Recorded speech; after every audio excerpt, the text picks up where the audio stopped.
Well, Without Love is, I like to call it an anti-romantic comedy because it takes all of the expectations of the romantic comedy genre and it flips it all on its head.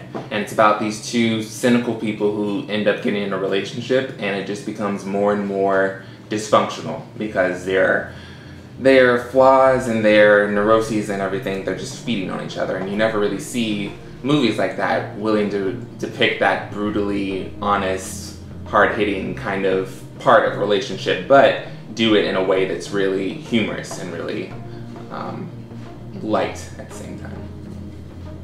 Well, I play Ron Jensen, who is one half of the couple, and he's dating Veronica Stevens, and he's unconventional in the way that he's not Prince Charming, and he's not going to fool you into believing that he's Prince Charming.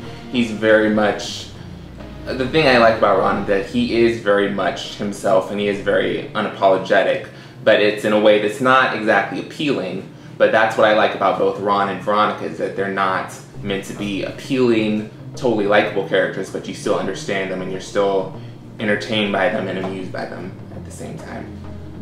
She's actually real.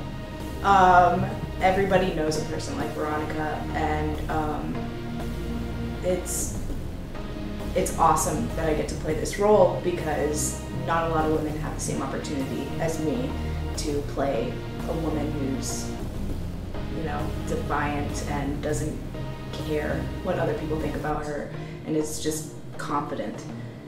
Play Joshua Haynes, and you know, I can certainly relate to Joshua. I tend to be the more level-headed, go with the flow type guy in my relationships with friends and people anyways, so it was pretty easy to connect with him. So, you two seem happy together? What does mean? It means it's been almost 2 months and we haven't killed each other yet, so I guess it's going well, right, sweetie? Right, honey. It's been 2 months of sheer bliss, and by sheer bliss I mean misery. Okay.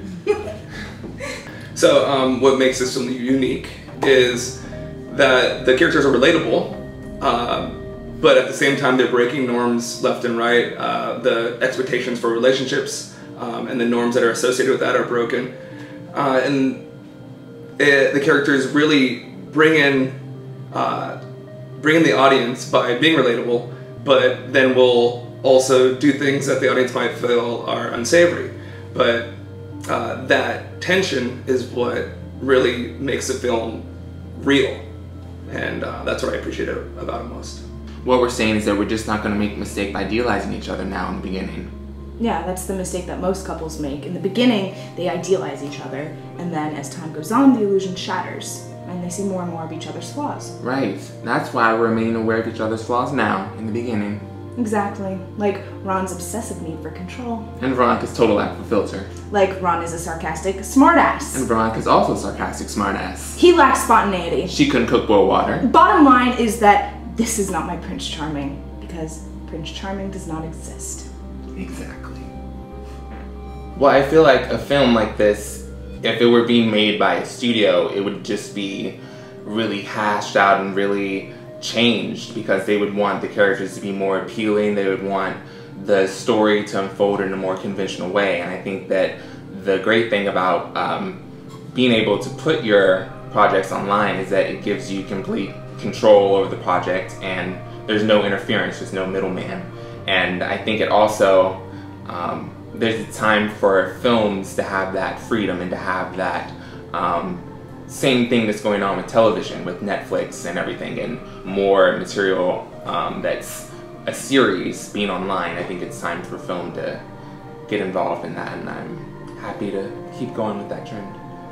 Well, we are raising money to be able to pay our actors, be able to pay our crew members, be able to pay for all of the expenses that go into a production, and we're not backed by a production company, a big production company of any kind, so that's why we need your help, and we need anything you can contribute. It'll be appreciated.